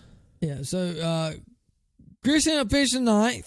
Cherokee, it's not too far from us, about 2.5 hours, but we could not make that. But anyway, he left there, headed up to the big race, $20,000 win. Yeah, the Pittsburgh, and he made it up there. The old Goose was unloaded there. Tell you, man, hey. God knows I can't. I'm pretty sure he's gonna be running the Goose this weekend. Next weekend. That's his. He got something to drink, bro. Just let it go. You keep on bothering it. He's worried about it. He won't. Well, let me tell you something about Fergie real fast, and I sent him a message even on Twitter today. Well, I retweeted his thing. He come back and liked it. I was real happy to see that. The little things. Anyway, Dirt on Dirt put him, because they rank all dirt drivers. Dirt on Dirt in his first time, Fergie time, Chris Ferguson was ranked 10th. Number 10 in the world. That's huge, dude. That's big, real big. Dude, you look at Chris Ferguson. I mean, honestly, any big race, he's there. He's there and he's up front. I mean, he's always qualifying up front. Yeah. He's always in his heat race up front. I'm gonna start calling him Front Row Fergie. Front Row Fergie. I can't wait to interview him next week. Yeah, I'm talk to him. I'm not interviewing. You are, but you can talk to him. No. I'm gonna be videoing it. Okay. I got you from afar. I'm gonna find a tree and hide behind. No, it's really cool though. But he went to Pittsburgh, and time 6th fastest in his group. And I tell you what, he were off 3rd in the 4th heat race. That's tough competition up there, bro. Yeah, that's a big race. That's always a big race. Pittsburgh's always got good turnout. He's coming on. He's coming on. I think our buddy old Kyle Strickler also went up there. I want to say he finished what? Well, no, he finished bad. He didn't finish good at Pittsburgh. Cherokee, he finished 4th. Yeah, he did. He finished 4th. Pittsburgh, or something happened to him. Something happened with the car, I think. He come off.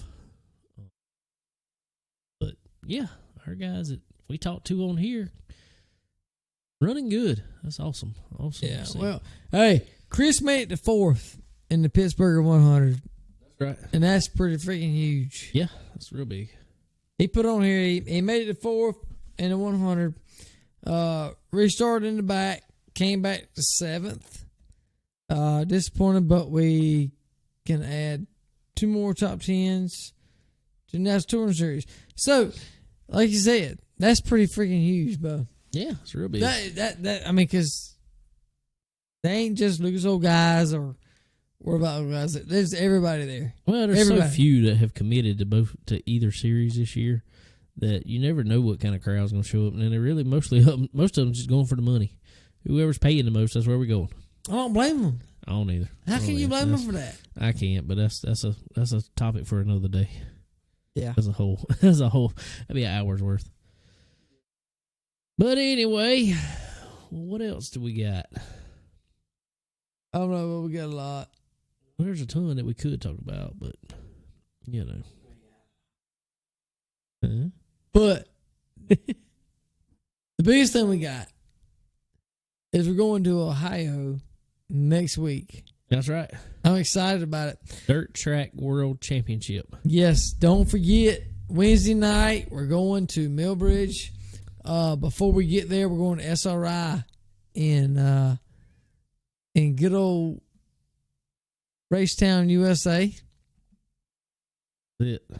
Looking forward to that. See them guys, and that's it. It's gonna be a lot of fun. That's gonna be go up there and hang out with the guys at SRI Performance. Do us a podcast from there, and also, like I said, Matt Turst Jr. Stalker gonna be on the show with us up there next week. I'm looking forward to that. It's gonna be a lot of fun. Yeah, definitely looking forward to that for sure, and it's gonna be a good. It's gonna be kind of some learning curves for me anyway. Being kind of live and whatever else, kind of new for us, but